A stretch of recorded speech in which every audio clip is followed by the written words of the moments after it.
Hello students, this is Amit Tiwari, your English teacher. Students, we have been studying the 10th chapter of First Flight book, whose title is The Sermon at Banaras. And in today's video lecture, we will discuss the last two stanzas which we have left discussing in the previous video lecture. So let us start. Of those who overcome by death depart from life, a father cannot save his son, nor kinsman their relation. Here, kinsman means a man who is one of a person's blood relation. तो जो भी व्यक्ति जो भी living being इस धरती पे जन्म लिया है उसे एक ना एक दिन मरना ही है। वो मृत्यु से नहीं बच सकता। उसे एक बार अपने जीवन को त्याग कर दूसरी दुनिया में जाना ही होगा। और इस तरीके से कोई भी पिता अपने बेटे को नहीं बचा सकता मृत्यु से। कोई भी रिलेटिव ये जानते हुए भी कि वो उससे कितना प्यार करता है, कितना अफेक्शन है आपस में, लेकिन फिर भी वो अपने रिलेटिव्स को, अपने एक्वेंटेंस को मौत से नहीं बचा सकता। Mark, while relatives are looking on and lamenting deeply, one by one mortals are carried off, like an ox that is led to the slaughter.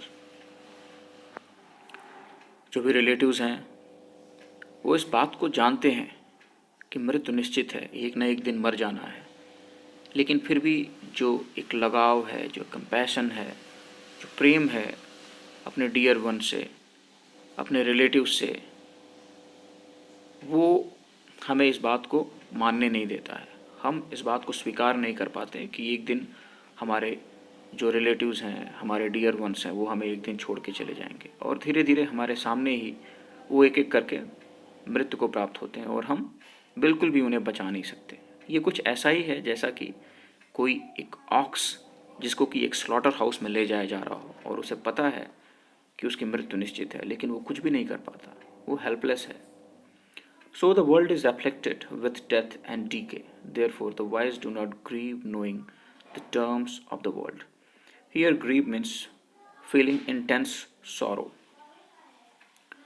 So the world is afflicted with death and decay. तो दुनिया जो है ये दुनिया की रीत है मृत्यु और मृत्यु के बाद शरीर का नश्वर हो जाना। These are the rules of this mortal world. इसलिए जो भी बुद्धिमान व्यक्ति हैं किसी के मृत्यु पे, इस नश्वर शरीर के छीड़ हो जाने पे दुख नहीं मनाते हैं। उन्हें दुनिया के रीति रिवाज के बारे में पता होता है। Not from weeping nor from grieving all anyone obtain peace of mind. On the contrary, his pain will be the greater and his body will suffer. किसी के चले जाने पे, किसी के मृत्यु हो जाने पे लगातार रोते रहना, दुख मनाते रहना, इससे किसी को भी मन की शांति नहीं मिल सकती है। ठीक इसके उल्टा उसको और ज़्यादा तकलीफ़ होगी, उसके शरीर को और ज़्यादा तकलीफ़ सहना पड़ेगा, सफ़र करना पड़ेगा, मानसिक रूप से, शारीरिक रूप से। He will make himself sick and pale, yet the dead are not saved by his lamentation. और इस प्रकार वो दुख मना के, शोक मना के अपने आप को और ज़्यादा बीमार कर लेगा, दुखी कर लेगा, लेकिन उसका ये दुख, उसका ये प्रलाप, उसका ये लेमेंटेशन उसके रिलेटिव्स को, उसके डियर वंस को, उसके एक्वेंटेंस को बचा नहीं पाएगा, मृत्यु से बचा नहीं सकता। He who seeks peace should drawn out the arrow of lamentation and complaint and grief. He who has drawn out the arrow and has become composed will obtain peace of mind. He who has overcome all sorrows will become free from sorrow and be blessed. जिस भी व्यक्ति ने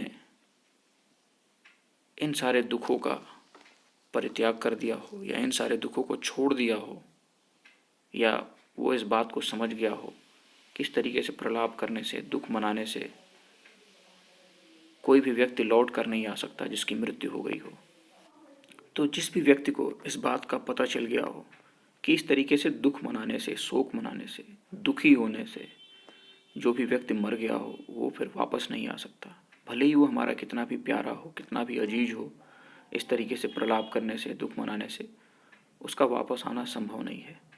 तो वो व्यक्ति अपने आप पे एक तरीके से कंट्रोल करना सीख सकता है। He will be able to have control over his feelings and expressions, and he will found peace of mind.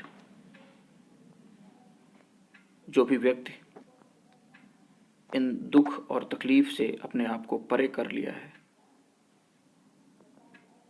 उसे ऐसा महसूस होगा कि भगवान की ब्लेसिंग्स जो हैं उसके ऊपर आ गई हैं, और जो उसका स्टेट ऑफ माइंड है वो हमेशा एक जैसा रहेगा, उसमें कभी भी कोई परिवर्तन नहीं होगा, वो कभी दुख नहीं होगा, कभी दुखी नहीं होगा, उसको कोई भी मानसिक तकलीफ नहीं होगी। इस वजह से दुनिया के जो भी रूल्स और रेगुलेशंस हैं उसे एक बुद्धिमान व्यक्ति को समझ लेना चाहिए, और कभी भी किसी के मृत्यु हो जाने पे या किसी के बिछड़ जाने पे शोक व्यक्त नहीं करना चाहिए।